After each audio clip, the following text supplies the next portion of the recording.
जम्मू काश्मीर विधानसभा निवडणुका जाहीर झालेल्या आहेत आणि त्याच वेळीस आरोप प्रत्यारोपसुद्धा सुरू झालेले आहेत। कुणी अफजल गुरुचा मुद्दा करून काढलेला आहे, तर कोणाला तिथे जाण्यासाठी भीती वाटते। या सर्व मुद्द्यावर आपण चर्चा करणार आहोत। आज आपल्या सोबत आहेत माजी केंद्रीय गृहराज्यमंत्री हंसराज अहिरजी। त्यांच्याकडून जाणून घेऊयात की कारण जम्मू काश्मीर हे त्यांच्याकडे होतं, युनियन टेरिटरी त्यांच्याकडे भार होता। हंसराजजी, सुशीलकुमार शिंदे यांचं एक वक्तव्य खूप गाजत आहे। केंद्रीय गृहमंत्री असताना तिथे जाण्याची त्यांना भीती वाटत होती, डल लेकमध्ये सुद्धा फिरण्याची त्यांना भीती वाटत होती। तुम्ही पण केंद्रीय गृहराज्यमंत्री होतात, जम्मू काश्मीरचे दौरे केले आहेत, कधी भीती वाटली का तुम्हाला? असं भीती घेऊन गृहराज्यमंत्रीपद गृहमंत्रीपद कोणी स्वीकारू नये जर अशी भावना असेल तर। हे खरं आहे की तिथं आतंकवाद होता आणि त्याच्यामुळं दहशत होतीच, पण ज्यांना ही दहशतवाद संपवायचा आहे, आतंकवाद संपवायचा आहे, त्यांनी भीती बाळगून पद सांभाळावं हे योग्य नाही। पण त्याच्या म्हणणं फार वाईट आहे, दुःखद आहे। एवढ्या मोठ्या देशाचा गृहमंत्री, पूर्व गृहमंत्री जे पदावर राहिलेला आहे, त्यांनी आज असं वक्तव्य करून हे सिद्ध केलेलं आहे की आमचं सरकार हे भेकड सरकार होतं, त्यांचं सरकार UPA सरकार असं वाटते। म्हणून ते आतंकवाद उग्रवाद संपू शकले नव्हते, त्यांना ते भ्यायचे। म्हणून त्यांचं वक्तव्य जे आहे त्यांनी मनातलं सांगितलेलं आहे, त्यांची ती विल पॉवर आहे, ते दिसून येतं। परंतु ठीक आहे की 370 तुम्ही का हटवलं, पुन्हा अनेक निर्णय महत्त्वाचे घेतले। जे अलगाववादी होते, सेपरेटिस्ट होते, फुटीरवादी होते, त्यांच्यावर तुम्ही मुसक्या आवळलेल्या आहेत। परंतु हे तेव्हा का शक्य झालं नाही? कारण सुशीलकुमार शिंदे यांचं जे वक्तव्य होतं की जर एक केंद्रीय मंत्री जर तिथे जाण्यासाठी भीत असतील तर मग यंत्रणा कशा पद्धतीने तिथं काम हा तुम्हाला मी 2-3 गोष्टी सांगतो। मला हे नवीनच आज माहीत झालं सुशीलकुमारजी शिंदेबद्दल, त्यांचा मी आदर करतो। पण त्यांनी बोलले ते स्पष्ट बोलले। गृहमंत्री असताना शिवराज पाटलांचं पण तुम्ही पाहिलं असेल की आतंकवादी हमला झाला मुंबईला कुठं, तेव्हा ते प्रेसला आले तर दिवसातून 3 ड्रेस बदलून आले होते।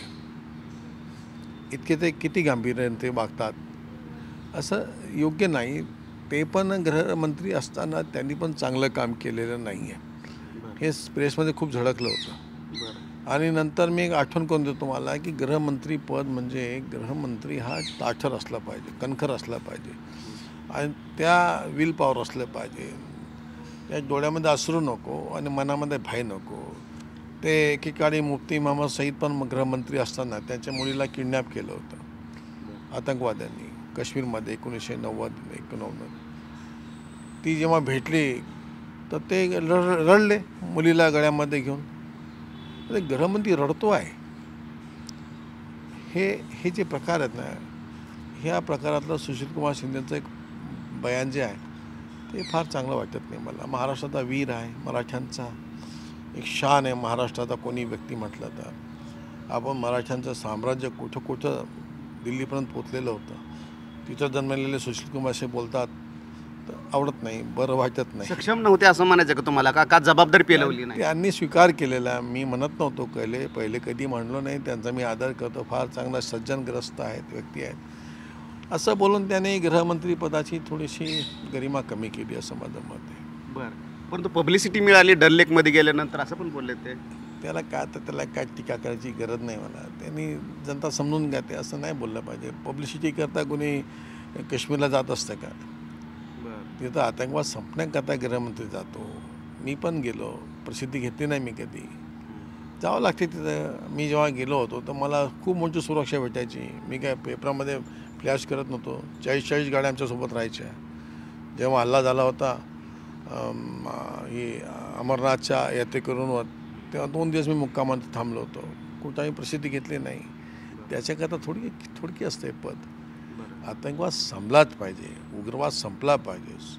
उग्रवादी आतंकवादी हे देशाकरता घातक आहेत, समाजाकरता घातक आहेत, अलगावादी संपले पाहिजे। हा निर्धार करून समोर जावं लागतं, इच्छाशक्ती लागते त्याला। बरं, पण मला एक सांगा की 10 वर्षानंतर निवडणुका होत आहेत विधानसभेच्या आणि आता अनेक मुद्दे येत आहेत। उमर अब्दुल्ला म्हणतायत की जर माझं जर काही चाललं असतं तर अफजल गुरुच्या फाशीच्या संदर्भामध्ये वेगळा निर्णय घेता आला असता, किंवा आपल्याला काय कळवलंच नाही किंवा मग थांबवता सुद्धा आली असती. आता हे काय एकदम देशाला घातक देशद्रोही अशा विधान करणाऱ्या लोकांना हे आपलं आदर्श मानतात, त्यांच्याप्रती श्रद्धा ठेवतात. यापेक्षा दुर्दैव काय, या देशामध्ये जन्म घेऊन भारतमातेशी प्रामाणिकता न दाखवता अशा ज्यांना फाशी कोर्टानं दिलेली आहे, सरकारने दिलेली होती, तेही UPA सरकारच्या काळामध्ये कोर्टानं फाशी देण्याचा निर्णय घेतल्यावरही आजच्या काळात असे वक्तव्य करायची गरज नाही. आणि विशेष मी निंदा करतो अशा वक्तव्याची. पण तिथे तर नॅशनल कॉन्फरन्स आणि काँग्रेस सोबत आहे तिथे, तर त्यामुळे UPA ते सरकार तर काँग्रेसला काही ध्येय धोरण आहे का? काही नाही आहे. संपलेला विषय काँग्रेसचा. गुंडाळावं लागेल त्यांना. ही स्थिती आहे. विचारसरणी नाही आहे. विचारसरणी संपलेला काँग्रेस पक्ष आता राजकारणामध्ये आहे. भाजपच्या फाईटमध्ये तो उतरलेला आहे. आमच्या भारतीय जनता पक्षाच्या तो टिकणार नाही, कारण दिशाहीन झालेला तो पक्ष आहे. आता चालत आहे, जो भेटा त्यासोबत चालतो तो. जम्मू काश्मीरच्या निवडणुकीमध्ये थारा मिळणार नाही का काँग्रेसला? आता ते निवडणुकीत समजेल ना. आता कधीच मिळाला नाही, आता काय मिळणार. जे असे गृहमंत्री असताना ते भेट होते आणि ते प्रश्न सोडू शकले नाही. ते पाहिलं असेल की सरकार बदललं. प्रधानमंत्री मोदींच्या काळामध्ये गृहमंत्री राजनाथ सिंग असताना, आज अमित शहा असताना काय बदल पडला आहे. मला तेच विचारायचं आहे की 10 वर्षानंतर ही निवडणूक होते. अगोदरचा UPAचा काळ आणि नंतरचा काळ काय डिफरन्स आहे? कारण तुम्ही गृहमंत्री होतात, काश्मीरचे दौरे केलेले आहेत अनेक. कसं मुसक्या आवळ्या सेपरेटिस्ट जमीन आसमानचा फरक पडलेला आहे काश्मीरमध्ये. मी 2007मध्ये मी गेलो, नंतर गृहराज्यमंत्री असतानाही गेलो.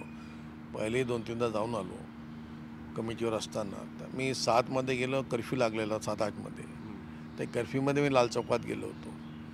आत्ताही गेल्या महिन्यामध्ये मी काश्मीरमध्ये OBCची आमचे BC कमिशनची बैठक होती, तेव्हाही गेलो. रात्री 11:15 मी थांबलो लाल चौकामध्ये. 11:15 गेलो आणि 11:35 मी बाहेर निघालो तिथं चौकातून. रात्रभर दुकानं चालू आहेत, लोक येत आहेत, पर्यटक येत आहेत, फोटो काढत आहेत लाल चौकात जाऊन. इतकं चांगलं वातावरण आहे. निर्भयतेने जगत आहेत त्या ठिकाणी. लोक बोलतात ना, बोलून दाखवतात. विकास, फ्लायओव्हरपासून सगळे टनल सगळं कोणी अडवत नाही, काम होत आहे. त्याचं कारण आहे जे होते उग्रवादी, आतंकवादी, दहशतवाद पसरवणारे, स्टोन पिल्टिंग सगळं थांबलं. जितके अलगाव होते ते सगळे तुरुंगात गेले. कसं केलं हे टेरर फंडिंग कसं रोखलं? ते सगळं करावं लागतं ना. इच्छाशक्ती होती. आम्ही जेव्हा गृहराज्यमंत्री असतानाही आमचे मंत्री राजनाथ सिंगच्या नेतृत्वामध्ये काम केलं. आज देशामध्ये गृहमंत्री अमित शहाजी काम करतात. टेरर फंडिंग थांबलं. टेरर पसरवणारे आतंकवादी अनेक ढेर केलेले आहेत, जागेवर ठार मारलं त्यांना. जितके अलगाववादी म्हणायचे ते हुरियतमध्ये सामील होते सगळे. ते लिबरेशन फंड, हुरियत कॉन्फरन्स, सगळे जितके बी होते, जे यासीन मलिकपासून, गिलानीपासून, मोहम्मद अजहरपासून ते सलालुद्दीनपासून हाफिज सईद, सगळे तुरुंगात बेंडले आमच्या सरकारने. आणि काही नाही झालं त्या देशामध्ये. तिथं हे भ्यायचे, यांना हात लावला तर काय होईल, यांना फॅसिलिटी द्यायचे, विमान सर्व्हिस फ्रीमध्ये, 5 स्टार हॉटेल, हेच होते ते.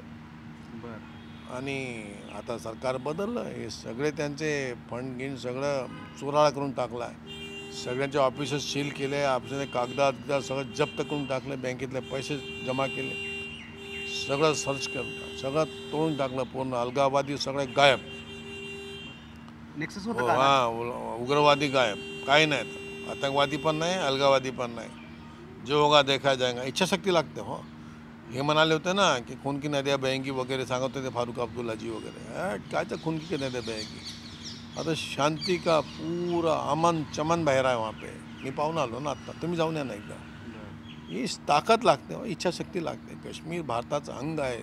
बोलण्यानं होत नाही, करून दाखवलं मोदी सरकारने. म्हणून हे असे भय वाटत होतो असं म्हणल्यामुळं काय होतं, यांच्यामध्ये इच्छाशक्तीच नव्हती. यांचा काही दोष नाही सुशीलजींचा, कारण त्यांना वरचा आदेशच नव्हता ना. यांना पोसायचं होतं या लोकांना. म्हणून तर पाकिस्तानचे गुणगान करतात जाऊन काँग्रेसचे नेते लोक. परंतु तुम्ही जेव्हा याच्यावर कारवाई करत होता तेव्हा, कारण एक नेक्सस तिथं अगोदर पाहायला मिळत होतं किंवा पॉलिटिशियनचं आणि सेपरेटिस्टचं, ते पाहायची गरज नाही मला. जे सेपरेटिस्ट होते त्यांना स्वतःही करायची असते. त्याला काय जे सेपरेटिस्ट आहेत ते आतंकवादीच होते. फक्त इथं शहरामध्ये राहून फॅसिलिटी घ्यायचे आणि त्यांना पुरवठा करायचे. अरे जेव्हा आम्हाला कळलं की आमच्या सरकारला हे तेच आहेत, नाण्याच्या दोन बाजू आहेत, त्यांची फंडिंग हे जमा करायचे त्यांना पोचवायचे, हेच लोक होते फंडिंग पोचवणारे त्यांना. म्हणून त्यांच्या कार्यालयामध्ये पैसे मिळाले ना, नोटा मिळाल्या ना, हे नोटा घेऊन ते त्यांना पोचवायचे. हे एक माध्यम होतं त्यांचं, उडवलं. NIAची कारवाई किती जबरदस्त केली हो. NIAला आम्ही किती ताकद दिली आमच्या सरकारच्या काळामध्ये. मोदींच्या काळामध्ये NIAला जी ताकद मिळालेली आहे, जे अधिकार दिलेले आहेत, हे दिले पाहिजे. हँड फ्री, मोकळं. म्हणून तर आमचं सरकार म्हणतं कधी कधी एक गोली चली तर 10 गोली चला दो. हे बोलावं लागतं. गृहमंत्री बोलतात, ही मामूली गोष्ट आहे का? सोडणार नाही. संपलं. मी वारंवार सांगतो की याच्याकरता एक निर्णय पाहिजे, निर्णय क्षमता पाहिजे, दृष्टी पाहिजे, दूरदृष्टी पाहिजे आणि इच्छाशक्तीशिवाय काय होत नाही. एक ध्येय पाहिजे ना. तुम्ही काय कोणत्या ध्येयानं चाललेले आहात? तुम्ही 70 वर्ष त्याला जोपासून ठेवलं, पोसून ठेवलं. आम्ही 7 वर्षे वाटण्या पाहिली, समाप्त. आता पाहतो मी एक गोष्ट चांगली सांगतो की त्या काळामध्ये पाकिस्तानचे आतंकवादी भारताच्या पिचवर खेळायचे काश्मीरमध्ये, श्रीनगरमध्ये. आता आम्ही जाऊन पाक व्याप काश्मीरमध्ये आम्ही खेळतो. आम्ही ती पीच बनवली आता, तिथे खेळतात ते आता. हा बचाव, PAK बचाव. जम्मू काश्मीर तर बोली जाओ.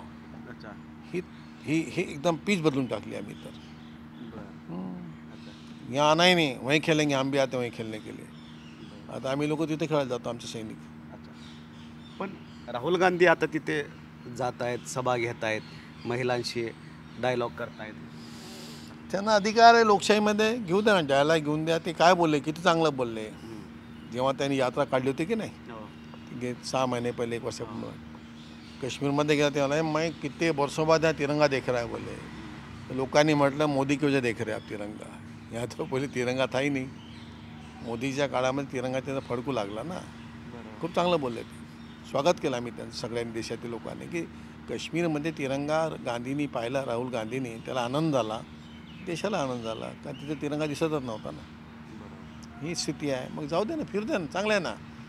तिथं लोकांमध्ये गेलं पाहिजे, सगळ्या लोकांनी गेलं पाहिजे, सगळ्या पक्षाच्या लोकांनी गेलं पाहिजे. फिरून आहे, मस्त एन्जॉय करा. आता पर्यटक म्हणून जा, राजकीय नेता म्हणून जा, काही जात तिथं. दबक्या आवाजात पुन्हा ह्या सुशील कुमार शिंदेसारखं घाबरू नका, जा तिथं. आता भय नाही आहे. दबक्या आवाजामध्ये पुन्हा हे म्हटलं जातं की 370 हटवण्याच्या संदर्भामध्ये सुद्धा प्रयत्न केले जाऊ शकतात वोट बँकसाठी. आता अतिशय आणि देशाला घातक असा शब्दप्रयोग आहे. 370 लावणार आहे का तिथे? हे काय करणार आहे तिथं? त्यांची काय ताकद आहे? हे सत्तेमध्ये येणार आहेत का? 370 हटवणं लावण्याकरता हटवलं आहे का? 370ने हटवलं, 35 हे पण हटवलं आहे तिथं. आता राहुल गांधीला जर अक्कल असेल नाही, ती जमीन घेतली पाहिजे. आता घर बांधलं पाहिजे तिथं मस्तपैकी. कारण त्याचा आजोळ त्याचे तिथलंच आहे ना, काश्मीरी लोक आहेत नाही. त्या तिथं घर घ्या, जमीन घ्यायला मोकळी घेतो मला. हे ते करून दिलं मोदी सरकारने, अमित शहाजींनी, राजनाथ सिंगजींनी. जमीन घेतली पाहिजे, बंगला बांधला पाहिजे मस्त त्या ठिकाणी, लग्नही उरकलं पाहिजे. आता तिथं जाऊन ही स्थिती आहे काश्मीरमध्ये. आता जा ना, ते जायला पाहिजे, खरंच जायला. राहुल गांधीने लग्न केलं पाहिजे इथे काश्मीर. नाही, तसं म्हणण्याचा अर्थ असा नाही की तिथं घर बांधलं पाहिजे. तिथं आता जमीन आम्ही घ्यायला मोकळी केली ना. 35 ते हटवलं की नाही, आता तुम्ही पण घरी जागा घेऊ शकता तिथे, अशी मोकळी केली. आता फार मोठं काम केलं सरकारने. अशा प्रकारे काश्मीरचा उग्रवाद, आतंकवाद सगळा संपत गेला. पण तेव्हा फंडिंगचा विषय फार गंभीर होता. मी ते पाहिलेलं आहे. कसं रोखलं ते? तिथे काय होतं की उग्रवादींना, हे आतंकवाद्यांना, हे अलगावादी जे आहेत ना, हे मदत करायचे. कशी करायचे? तिथं पॉईंट होते 2-3. तिथं माल येणार टेस्ट सेंटर होते. ते टेस्ट सेंटरवर एक सलामाबाद होतं आणि एक चगदाबाद. हे टेस्ट सेंटर होतं. तिथून की नाही जवळ 5,000 कोटीचा व्यापार चालायचा. तिथून ड्रायफ्रूट यायचे 50 रुपये किलो, 60 रुपये किलो. इथे विकायचे 400-500 रुपये किलो. त्याची कमाई ही आतंकवाद्यांना पोचवायची. इथले व्यापारी घ्यायचे. आमच्या ध्यानात आलं आमच्या सरकारच्या ड्रायफ्रूटच्या माध्यमातून. हां, अनेक ड्रायफ्रूट काय, ड्रग काय, सगळं. ते आता सरकारने ते टेस्ट सेंटर बंद करून टाकले. माल येणंच बंद. आम्ही प्रयत्न केला त्या ठिकाणी आमच्या काळामध्ये की तिथे ठिकाणी एक होल बॉडी तिथं स्कॅनर लावायचा. त्याला परवानगी मिळाली नाही लवकर खरेदी करण्याकरता. परवानगी मिळेल तोपर्यंत ते बंद राहणार. आता चांगला निर्णय घेतला विद्यमान गृहमंत्री अमित शहाजींनी. बार्टर सिस्टीम होती आता त्यांचं कलेक्शनच संपलं ना आतंकवाद्यांसाठी. अजून एक शंकर होतं ते अफीम गांजा सगळं चालायचं. म्यानमार, अफगाणिस्तान, बर्मा, हे थायलंड, ह्या सगळ्या ठिकाणी तिथून माल निघायचा. त्याला गोल्डन ट्रगल म्हणून तिथून ते जायचं आणि श्रीलंकेमार्गे निघायचं. सगळे रस्ते बंद केले आमच्या सरकारने. आता त्यांना हे पण ड्रग सप्लायसाठी डिस्टर्ब करून टाकलं. एकूण हा अलगाववादी, आतंकवादी यांचा मूळ स्रोत जे होता आर्थिक मदत ती थांबवण्यामध्ये आम्हाला यश आलं. आणि पळाले सगळे. आता काही जेलमध्ये आता अफजल हे चालला गेला इथून देश सोडून. हाफिज सईद चालला आऊट. अच्छा, देशामध्ये येऊ शकत नाही. हे सगळे गायब. कोण उरले का आता? आता मीर वाईद काय, उमर फारूक काय, हे सगळे गायब आहेत आता. सलालुद्दीन सगळे, अजहर, मौलाना अजहर, यासीन मलिक, गिलानी तर वारले ते. पण मग असे अनेक लोक. पण मग उमर अफजल गुरुसाठी अश्रू काढणं का? आता त्यांची प्रकृती मी काय म्हणणार त्याच्याबद्दल. ते नाही काढले पाहिजे. देशाचा प्रामाणिक भारताचा पुत्र असेल तर नाही काढले पाहिजे. ज्या देशाविरुद्ध षडयंत्र जावं, त्यांचं नाव घ्यावं, यापेक्षा देशाची बेईमानी काय. आता एकदम मी कोणाला देशद्रोही म्हणू शकत नाही, ती माझी इच्छा नाही आहे. देशाविरुद्ध वागू नये, बस. देशाच्या विरुद्ध काही बोलू नये. पण मला आणखीन एक विचारायचं आहे की तुमच्याकडे आता ओबीसी कमिशनचे तुम्ही चेअरमन आहात. जम्मू काश्मीरमध्ये आत्ता जे मध्यंतरी जो सर्वे झाला आणि त्यानंतर अनेक जाती ज्या आहेत त्या समाविष्ट केलेल्या आहेत या सरकारमध्ये, की ज्यांना यापूर्वी कधी समावेश केलं नव्हतं, की ज्या सीमेवरचे आहेत, बकरवालापासून ते अनेक. मी जाऊन आलो गेल्या महिन्यात, पाहून आलो. गृहमंत्र्यांनी चांगला निर्णय घेतलेला आहे. त्या ठिकाणी झालं काय की 2% आरक्षण होतं ओबीसीला, आता 8% केलेलं आहे ओबीसी जातींना. आणि 370 म्हटलं की संपला विषय. तुमचं कोणतं आरक्षण नाही, तुमचं कोणतंही या ठिकाणी संविधान नाही तिथं, असं होतं. आता सगळं चालू झालं. ओबीसी वर्ग, त्यामध्ये मुसलमान वर्गही आहे, हिंदूही आहेत, दोघांनी आरक्षण मिळू लागलं. आता खुश आहेत तिथले लोक. आता माझ्यापाशी येऊ लागले की हमारे भी जाती इंक्लूड करो. मला करेंगे, प्रस्ताव भेजो, कर लेंगे, हमको कोई इतराज़ नहीं है. हम जम्मू कश्मीर के लिए तो देश बैठा हुआ है. अच्छा, देश की पूरी निगाहें जम्मू कश्मीर पर रहती है, जिसे पूरा देश स्वर्ग मानता है. अच्छा, ऐसे.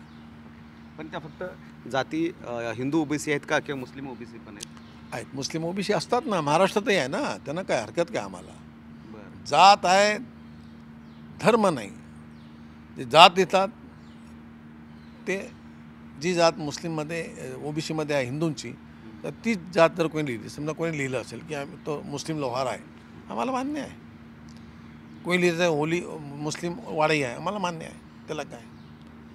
म्हणजे धर्माचं सोडून, धर्म सोडून जर जात लिहिली असेल, तसं तिथं अनेक लोक गुजर आहेत. तिथं गुजर जाती आहे. गुजर हे ओबीसीमध्ये असतात. पण मध्यंतरी तुम्हीच माहिती काढली होती, मुस्लिम पश्चिम बंगालची माहिती काढली होती की अनेकांनी गैरवापर केलेला आहे आणि ओबीसीमध्ये घुसलेले आहेत. जम्मू काश्मीरमध्ये पण अशी परिस्थिती आहे. हायकोर्टाने तर त्या ममता बॅनर्जीबद्दल म्हटलं आहे की इसने पॉलिटिकल काम करती बोले जाती को आरक्षण देकर. हायकोर्ट म्हणत आहे, कलकत्ता हायकोर्ट. इसमें राजनीती खेळली ते बोले. मी म्हणतो बोललो, माझी इच्छा नव्हती बोलायची. म्हणजे एकूण 179 जातीपैकी 118 जाती मुस्लिम बांधवांच्या होत्या. ते हायकोर्टाला पण दिसून आलं. त्यांनी 77 जाती गाळ केल्या ना, खारिज केल्या, आता रिमूव्ह केल्या. 77 जाती रिमूव्ह केल्या. ही जी बेईमानी होती ओबीसी वर्गासोबत, ती हायकोर्टाने पण ओळखली.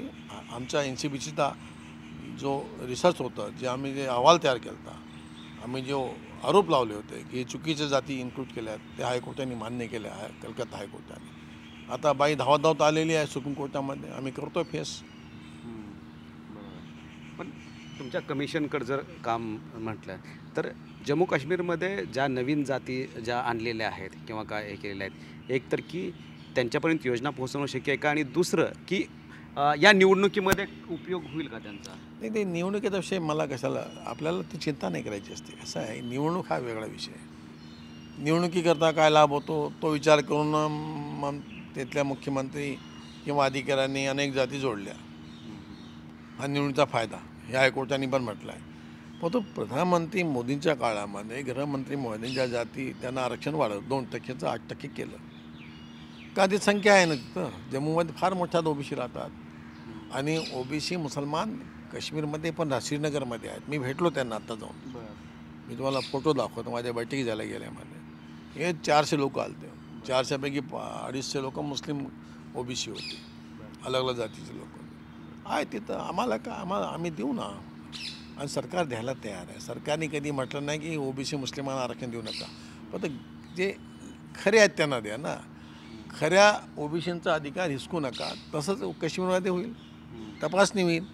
त्यामध्ये मंडल आयोगाची काही शिफारस करताना काही गाईडलाईन दिलेली आहे. काय त्या ठिकाणी इंदिरा साहनीच्या मामल्यामध्ये सुप्रीम कोर्टाने निर्णय दिलेला आहे की आपण OBC कोणाला मानायचं, त्याचे काही पॅरामीटर्स आहेत, त्याचं पालन करून त्या ठिकाणचं सरकार त्यांना जोडेल OBCमध्ये. आमच्याकडं आले केंद्रामध्ये पण घ्या, केंद्र सूचीमध्ये घ्या, आम्ही घेऊन टाकू. आम्हाला अडचण काही नाही, तपासणी करून घेऊन टाकू. बरं, दुसरं म्हणजे की OBCच्या कोट्याच्या संदर्भामध्ये अनेक ठिकाणी गैरवापर होताना दिसतोय का? कोणत्या प्रकरणात? आता असं आहे की अनेक PSUमध्ये, अनेक बँकांमध्ये, अनेक सरकारी खात्यामध्ये त्यांनी काही काही ठिकाणी त्याचं 27% पण त्याचं पदं भरलेली नाहीत. पेट्रोल पंपाचं वाटप केलं, त्यामध्ये फार आम्ही घोटाळे शोधून काढले. घोटाळ्यामध्ये चुका. त्यांनी पण त्या ठिकाणी 27% आउटलेट गॅस एजन्सी दिलेली नाही आहे सगळ्या कंपन्यांनी. दिसत आहे. आता आम्ही त्यांना म्हटलं हे करेक्ट करा, बॅकलॉग भरून काढा. आता आदेश दिलेत. नाही तर आम्ही आता असं आहे की पहिल्या बैठकीचा विषय समोर आला, आम्ही संधी देऊ त्यांना, बॅकलॉग पूर्ण करायला सांगू. नाही केलं तर मग पाहू, कारवाई करू. पण हे कधीपर्यंतचे आहेत आणि किती पेट्रोल पंप आहेत? ते आकडे सांगणं कठीण असतं आम्हाला एकदम, कारण पूर्ण देशभरचा विषय असतो. एका राज्याचा विषय नाही, एका शहराचा विषय नाही. तपासून सांगू, कधी भेटू तुम्हाला अजून. थँक्यू. पण हे संपूर्ण करताना अगोदर जे नियम होते OBCच्या संदर्भामध्ये कोट्यामध्ये द्यायचे, तर मग त्यांचा हक्काचं जे पेट्रोल पंप आहेत ते दुसऱ्या कोणाच्या खिशात गेलेलं आहे का? नाही, तसं होऊ शकत नाही. गेलं असेल तरी पण अजूनही पेट्रोल पंप मिळणार आहेत, रिक्त आहेत, नेहमी निघतात. तिथं भरायला लावून त्यांना बॅकलॉग भरायला लावून. पण अगोदर याची जी बॅकलॉग आता भरावा लागतोय, परंतु अगोदरची प्रक्रिया पाळली गेली नाही. असं आहे, ज्यांनी चुका केल्या ते आता समोर येईल. आम्ही काय आकडे एकदम परफेक्ट अजून आले नाही माझ्या हातामध्ये. आयोगापाशी येतील ते आम्ही नक्की त्याच्यावर संदर्भात चांगली कारवाई करू. न्याय देऊ, OBCना न्याय देऊ. महाराष्ट्रामधले पण आहेत त्याच्यामध्ये? असतीलच ना, वाद नाही. मी इतक्या बारकाईने आज सांगू शकत नाही, सगळं अहवाल पाहावा लागतो. आणि मी एवढं सांगतो की 1 असेल का 10 असतील का 100 असतील का 1000 असतील, जे काही बॅकलॉग आहे तो भरायला लावू. हेच काम आमचं आहे. त्याचकरता आम्ही आयोग आहे ना, त्याचकरता आम्हाला इथं बसवलं आहे. आम्ही न्याय देऊ, महाराष्ट्रात नक्की देऊ. थँक्यू. धन्यवाद चर्चा केल्याबद्दल. हंसराज अहिर होते की जे म्हणाले की OBC समाजाला न्याय देऊ. जिथं जिथं त्यांच्यावर अन्याय झालेला आहे, कोटा ज्यांनी ज्यांनी पूर्ण केलेला नाही आहे, मग ते पेट्रोल पंप असतील, कोणत्या कंपन्या असतील किंवा बँका असतील. परंतु जम्मू काश्मीरमध्ये जर सुशीलकुमार शिंदे यांना माजी केंद्रीय मंत्र्यांना जर भीती वाटत असेल, तर तेव्हाचं सरकार हे जम्मू काश्मीरमध्ये सुरक्षित नव्हतं का, मंत्री सुरक्षित नव्हते का, असा सुद्धा सवाल हंसराज अहिर यांनी उपस्थित केला की जे माजी केंद्रीय गृहराज्यमंत्री होते. रामराज शिंदे, NDTV, दिल्ली.